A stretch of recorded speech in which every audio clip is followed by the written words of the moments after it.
আসসালামু আলাইকুম। সবাইকে জুম্মা মোবারক। আজকে আমি সকালে ঘুম থেকে উঠেই তাড়াহুড়া করে সকালে যা কাজকর্ম ছিল সব কিছু শেষ করে একটু চালু করেই চলে যাচ্ছিলাম মসজিদে। মসজিদে গিয়েই দেখি আমাদের দিকে খান কাটার কাজ চলতেছে। এদিকে আমাদের অজুখানাটাও প্রায় কাজটা শেষ। আমাদের খান কাটার ভিতরে একটু চলে যান, আপনাদেরকে ঘুরিয়ে দেখে আসি। খান কাটার ভিতরের দিকে কাজকর্ম চলতেছে, এদিকে ঘরটা পুরনো শেষ, খালি পাকার কাজটা এখনও বাকি।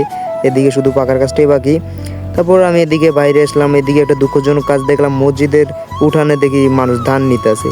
যে মসজিদের এই মাঠে কেন ধান নিবে, এগুলো খড়কুটা দিয়ে পুরো নোংরা করে রেখেছে জায়গাটা। তো আপনারা যারা যারা এই ধান নেন মসজিদের উঠানে, দয়া করে নেক্সট টাইম আর এসব কাজ করবেন না।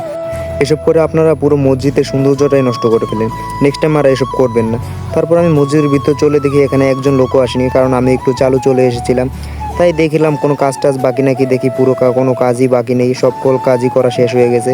দেখি মসজিদটা খুব সুন্দরভাবে ঝাড়ু দিয়ে রেডি করে রেখে জুমার নামার জন্য। আমি বাইরে গিয়ে অজুখানায় ঢুকলাম অজু করার জন্য। তো কি সুন্দর অজুখানার গেটটাও খুব সুন্দরভাবে দিয়েছে। ভিতরে গিয়ে সৌন্দর্যটা দেখে আমার খুবই ভালো লাগলো।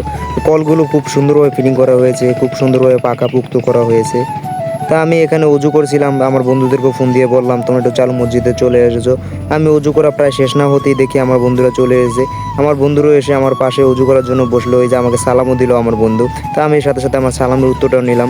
তো তারা দেখে অজু করতে আছে, আমি আবার একটু চারিদিকে ঘুরি ঘাড়ি দেখার জন্য প্রস্তুত হলাম। অজু করা যেহেতু শেষ, তাদেরও অজু করা প্রায় শেষ। অজু করা শেষ হলে আমরা তিনজনই একসাথে মসজিদে যাব। মসজিদের ভিতরে গিয়ে আমরা আজকে আর কোনো ভিডিও করিনি, কারণ একদম মসজিদে নামাজ পড়ার জন্য সবাই করেছিলাম। তো মসজিদে নামাজ পড়া শেষে একদম সবাই দেখলাম মন টন একদম বেজার। আমি বললাম কেন, কী হয়েছে? বললো আজকে মসজিদে আসছি, কোনো জিলাপিটা নেই, তাই তাদের মন একদমই খারাপ। তাই আমি বললাম মন খারাপ করে না, আমি তোমাদেরকে এই ভিডিও টাকা দিয়ে তোমাদের জিলাপি কিনে খাওয়াবো ইনশাআল্লাহ। আসসালামু আলাইকুম।